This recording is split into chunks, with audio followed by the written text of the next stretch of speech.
We're on problem 12. 0.1 plus 0.1 squared, 0.1 squared plus 0.1 to the third. 0.1 to the third. So that's the same thing as 0.1. What's 0.1 squared? It's 1 times 1 with two numbers to the right of the decimal, so it's 0.01. And then to the third power, you're just going to end up 1/10 of that, right? 0.01 times 0.1. What's 1 with 3 numbers to the right of the decimal point? If I'm going to add them all up, I get 111. And that is answer B. They're making sure you can multiply your decimals. Problem 13. If you have trouble with decimals, you might want to get on the Khan Academy, the actual application. It's free, and just work through the basic arithmetic, because we have actually a bunch of things on multiplying decimals and stuff. You have to start at 1 plus 1, but it makes sure you don't have any holes in your knowledge. And it eventually gets to algebra and trigonometry and calculus, and you might find that useful. Anyway, question 13. A carpenter constructed a rectangular sandbox with a capacity of 10 cubic feet. If the carpenter were to make a similar box twice as long, 2 times length, twice as wide, 2 times width, 2 times width, and twice as high as the first sandbox, what would be the capacity in cubic feet of the second sandbox? So you might want to visualize it, right? The best way to visualize is probably how many of the old ones could fit. So if this was one of the old ones, right? And now I'm going to make a new one that's 2 times as the size in every dimension, right? It's 2 times the height. So essentially, let me draw it in another color. So I could increase the width by 2, increase the depth by 2, or whatever you want to call it, right? And then I'm going to increase the height by 2. And I'm going to have trouble drawing.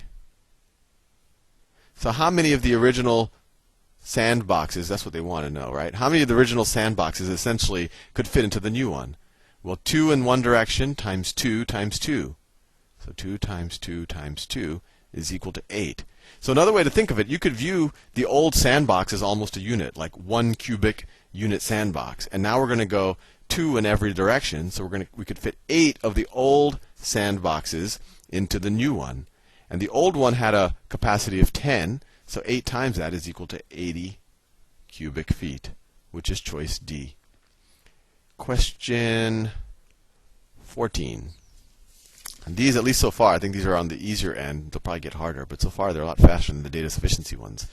Which of the following cannot be a value of 1 over x minus 1? And I think this is one of the ones where we have to look at the choices. 1, negative 1. So can we pick x so this is negative 1? Well, sure. If x is equal to 0, 1 divided by negative 1 is negative 1. So it's not negative 1, because that can be a value for that. 0. Well, this is interesting. How can we ever make this equal to 0? The only way we can get this close to 0 is if the denominator becomes a really huge number, right? But it'll never be equal to 0. It'll just be a really, really, really small fraction. This approaches 0 as x approaches infinity, but this will never equal 0. So the answer is B. B. I should write A and B here. All of the other things are completely possible, and you just have to realize that, right? Yeah, I mean, you should just see choice B, and it's like, how could this ever equal 0? Because the numerator is never equaling 0. And this can only approach 0 if the denominator gets really, really, really big. It'll just become a really small fraction, but it will never, ever equal 0. And you could even try, 1 over x minus 1 is equal to 0. You can try to solve it. If you multiply both sides by x minus 1, you get 1 is equal to 0. It's impossible. Undefined. 15. 15. A bakery opened yesterday with its daily supply of 40 dozen rolls. Half of the rolls were sold by noon, 1/2 by noon, and 80% of the remaining rolls were sold between noon and closing time. 80% remaining, noon and closing. How many dozen rolls had not been sold when the bakery closed yesterday? Okay, half sold by noon, so 20 sold by noon, and 20 left, right? and they said 80% of the remaining rolls were sold between noon and closing time. So we could view it two ways. If you want to do it really fast, you're like, okay, 20% of the remaining rolls will not be sold, right? So you could say 20% of the remaining rolls, so times 20, don't get sold, right? If 80% get sold, 20% don't get sold. And that equals what? We could say 20 times 20 is 400, 2 spaces behind the decimal point, and that makes sense. 20% is 1/5, so 1/5 of 20 is 4. So 4 rolls don't get sold when it closed. You could do it the other way around. You could say, okay, how many sold between, at this time, 80% of 20 is 16 more sell, 16 sell. And then you can say, okay, how many total were sold? Well, 20 plus 16, 36, and then 40 minus 36 is also 4. Takes a little bit more time, but it gets you to the same answer. Eventually, time is what you'll have to focus on, once you are confident that you can get every problem right. What is the combined area in square inches of the front and back of a rectangular sheet of paper measuring 8.5 by 11? So it's essentially going to be 2 times 8.5 times 11. So, right, if you just multiplied 8.5 times 11, that would give you the area of one side. So we want the area of both sides. It's going to be 2 times that. And I want to do this first just so I can get rid of this mixed number. So 8.5 times 2, that's 17 times 11, which is going to be what? 17 times 11 is 170, because that's 17 times 10, plus 17. So that's 187. That's choice E. Choice E. So let's do problem 17. 150 is what percent of 30? So 150 is equal to x percent of 30 times 30. Or another way we could write that is, well, let me just write it as a variable. Let's figure out it as a decimal, and then once you know a decimal, it's easy to convert that into a. So 150 is equal to x of 36, or 36x, right? This is some number times 36. Divide both sides by 36, you get x is equal to 150 over 36. Let's see, I think we can divide the top and the bottom.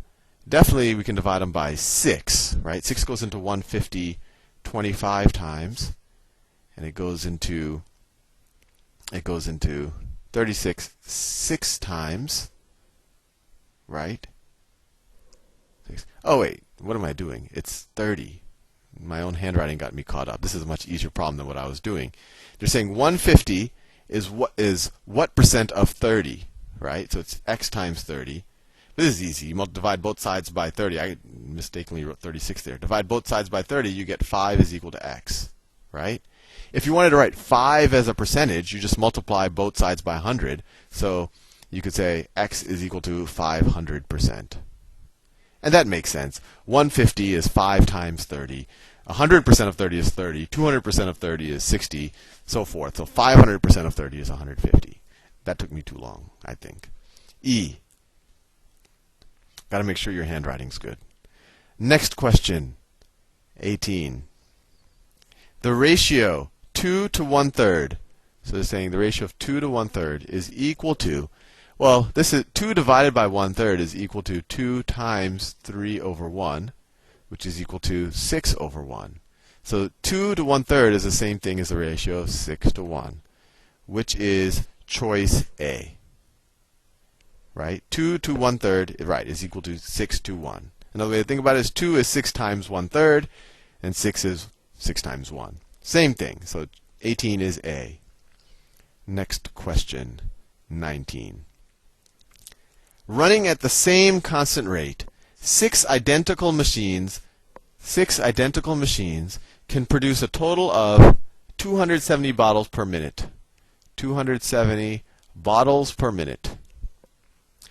At this rate, how many bottles could 10 such machines produce in 4 minutes? Okay, so how many machines does how much does each produce per minute? So one machine will produce 270 divided by 6 bottles per minute, right? That's one machine. I just divided both sides by 6. 6 machines produce that. So 10 machines would produce 10 times as many per minute. So 10 times this is 2,700 divided by 6 bottles per minute. And if they want to know how much 10 machines are going to produce in 4 minutes, you just multiply this times 4. So if you say, so this is how much they produce in 1 minute, so the answer is going to be 2,700 times 4 divided by 6.